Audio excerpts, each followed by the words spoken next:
కుంభరాశి వారికి రాశాధిపతి శని భగవానుడు, రాశిలోనే రాహు, రెండవ స్థానంలో శని సంచార స్థితి ఉండడం వలన వీరి యొక్క ఆలోచన విధానం ఎలా ఉంటుందంటే ఉప్పెనలా ఒకేసారి డబ్బులు రావాలి, ఇలాగ ఈ డబ్బులలో తీసుకెళ్ళి స్థిరాస్తులు, చరాస్తులు, గృహ భవన నిర్మాణ కార్యక్రమాల్లో పెట్టుబడి పెట్టాలనే కోరిక ఉంటుంది.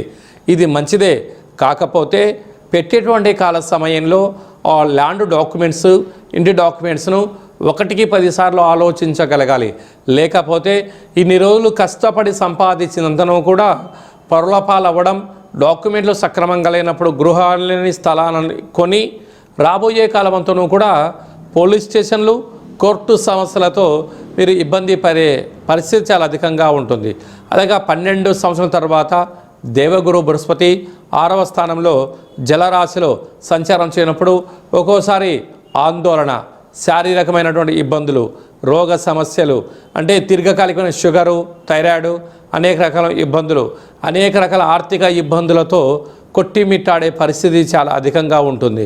సప్తమంలో కేతు, మీకు అన్నీ తెలుసు కానీ మీరు తెలిసి ఒక్కోసారి అజ్ఞానంగా ప్రవర్తిస్తూ ఉంటారు.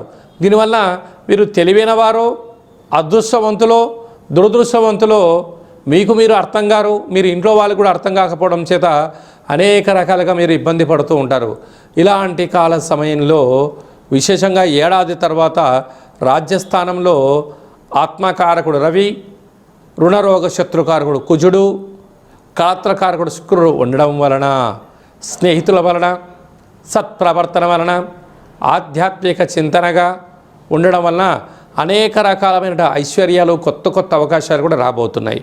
ఇలాంటి కాల సమయంలో కాళభైరవ స్వామివారికి విశేషమైనటువంటిది నల్లటి దీపాన్ని, అంటే మూకుడు దీపాన్ని, అంటే మనం గండా దీపము అంటూ ఉంటాం, అంటే ఒక పాత్రకు, అంటే కుండకు అంత నల్లగా ఏర్పాటు చేసి దీపాన్ని ఏర్పాటు చేయడం, దీని గండా దీపము అంటారు.